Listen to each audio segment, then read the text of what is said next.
Si l'on reprend l'histoire de la fiscalité depuis l'Antiquité, on peut se rendre compte qu'il y a quand même 5 conditions pour qu'un impôt soit légitime. Et on le retrouve déjà chez saint Thomas. D'abord, il y a 2 exigences absolues. L'impôt doit d'abord être utile.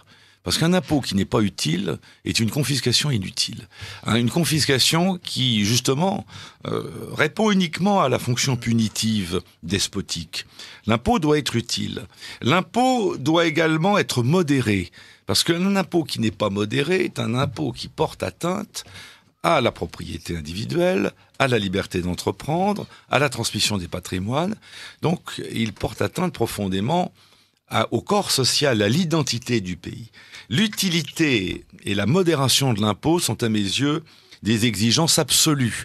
Autrement dit, et en contrepoint, les vices d'inutilité et d'excès sont des vices absolus qui ont à mes yeux un caractère quasi criminel. Je parle d'ailleurs dans un texte que j'ai rédigé sur cette question d'États voyous, quand ce sont des États qui les mettent en œuvre, et malheureusement, je crois que c'est la vérité. Je crois que ce sont des États voyous qui utilisent des impôts inutiles et excessifs.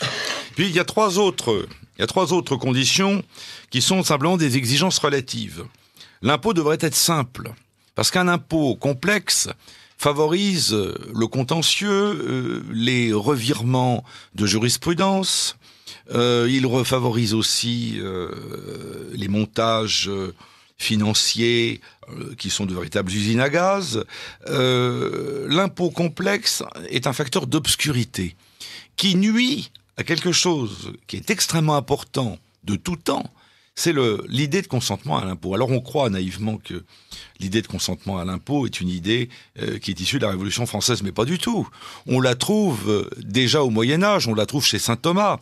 Saint Thomas estime même que lorsqu'un impôt n'a pas été librement consenti par les sujets du roi, la perception de l'impôt devient un acte criminel qui autorise le contribuable à mettre à mort le percepteur. Alors, vous voyez, on ne badinait pas au Moyen-Âge avec cette question de l'impôt. Donc, l'impôt complexe est un impôt qui empêche le consentement. L'impôt devrait être stable. Un pays que j'aime beaucoup et qui pratique une fiscalité encore à peu près raisonnable, qui est la Suisse, est frappant de ce point de vue, les impôts n'ont quasiment pas changé depuis 50 ans. Donc c'est un pays dans lequel il y a une confiance, une prévisibilité qui évidemment ne fait plus du tout, qui n'existe plus du tout en France. Donc l'impôt devrait être stable. Et puis enfin, dernière condition, l'impôt doit être juste. Parce qu'on est dans un état de droit. On n'est pas dans une république bananière, on n'est pas dans un despotisme à l'oriental. Donc l'impôt doit être juste, c'est-à-dire un impôt, par exemple, proportionnel ou très légèrement progressif, ce qu'on appelle la flat tax, peut être considéré comme un impôt à peu près juste s'il frappe les capacités contributives des contribuables. Mais un impôt fortement progressif, comme Pascal Salin le démontre dans son ouvrage, est un impôt qui est absolument calamiteux, parfaitement injuste, et il le démontre très bien. Et tout à l'heure, je lui donnerai la parole justement pour qu'il nous explique. Alors ça, ces deuxièmes exigences, elles sont relatives. C'est-à-dire que les vices de complexité, d'instabilité et d'injustice sont des vices relatifs. Quand on examine, ce que j'ai fait dans un texte que Henri Ovas connaît bien, puisque je lui ai dédié, quand on examine les grands impôts français, eh bien, on arrive à une conclusion absolument effarante, chers auditeurs. J'ose même pas vous la dévoiler.